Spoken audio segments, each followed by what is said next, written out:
Hello everyone, today we are going to be discussing a very simple strategy. It's the art of reducing physical stress. Now we've talked a lot about this in previous videos before, but today we're going to put a little bit more of a practical spin on it and also give you a little bit of a lesson. Physical stress is one of the main reasons people struggle with a lot of mental health issues. If you've ever felt sadness or anger or anxiety in your life, you and I both know it's a very uncomfortable experience. Globally, when I ask my clients how does it make them feel, they often say quite shitty.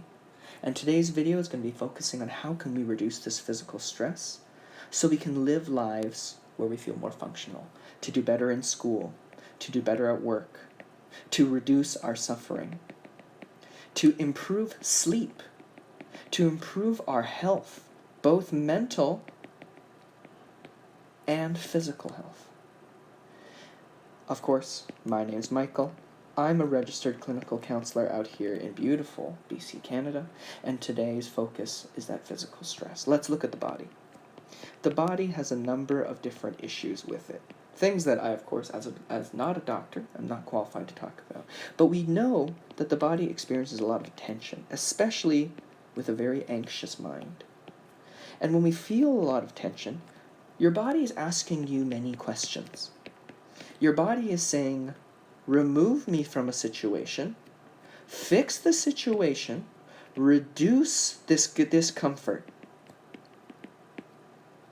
And unfortunately, the majority of people, they don't do these things at all. Usually what they try to do is try to be very tough, right? And we love the toughness. Being tough is a very important trait, but not at the expense of your overall health, right? Being tough is important. Being resilient is important. But when you don't answer these questions and instead choose to ignore them, you often reduce your functioning in all of the different ways you want to improve. So first of all, what do people usually do? They usually try to ignore emotions. They don't hold themselves accountable. Stay lazy. They don't do anything about it. And that is an incredibly difficult challenge. So simply what we're saying here is we're wanting to really listen to that part of ourselves that tells us to remove, fix, or reduce discomfort. I want you to try an exercise. Write down a list of your symptoms. Right? Talk about your tension. Where is it located? Talk about how the body feels. Uncomfortable? What about how your sleep is going? How your appetite is? How are your social relationships? What does the body feel like? How are you reacting? And when you look at these symptoms, we have to think of different solutions. What are some basic solutions I offer to my clients? If you have tension, relieve the tension. How do we do that? If it's in your shoulders, stretch. If it's in your legs, you get the jitters or the wiggles, you want to move, exercise. 1 minute, 5 minutes, we always want a response. It doesn't have to be too long. You don't have to exercise for 2 hours. If you move a little, if your body's asking you to move and you move, then you're going to be doing better. Your body wants answers to this question. And if we don't answer the question, you're going to notice your resilience gets lower and lower and lower. And as a result, it takes less and less to stress you out. What about for heat? Lots of people talk a lot about heat. I feel hot, I feel sweaty when I'm feeling anxious. Cold. Drink some water.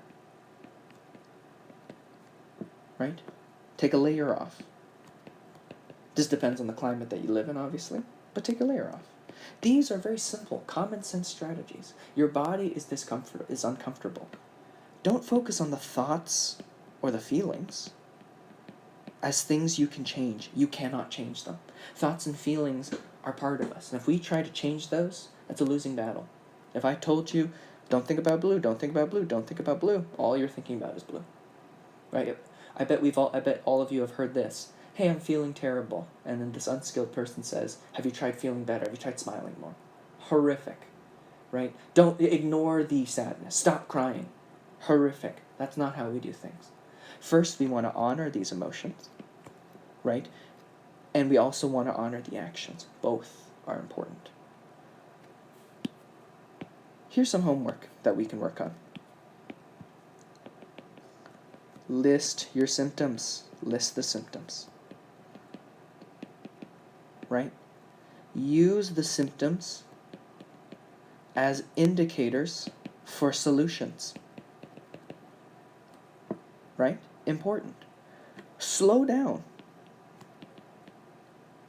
Practice slowing down your speech, your breathing, your movement. Right? One thing we find with a lot of anxious people is they want to get a lot of information out. They want to get as much information out as possible. They're really trying to talk. They're fast talkers. Lots of them are type A people. Slow down the speech. Slow down the body. Slow down the movement. Stop rushing. Because what that's doing is that's making the body more anxious. The faster you talk, the faster the heart goes. When you're moving so quickly, your body gets uncomfortable. It goes, wow, is this danger mode? Holy crap. I'm freaking out. What is she doing to me? Right? Another piece you can do is work on skills. Work on creativity. That's a great energy sink. Work on self-care. Work on balance. Work on communication. The more skilled you are in more situations, the more effective you'll be. The more of an outlet you have outside of those stressful situations, the more effective you'll be. And overall, you'll eventually find that your resilience starts going up. And it takes more and more to stress you out. Your window of tolerance never gets passed, or it's difficult to pass it. You become a much more strong human being, emotionally, mentally, physically. That's basically the sum of this video. I wish all of you well. If you have any questions, please put it in the comments down below. And wow, look at this mess I've made.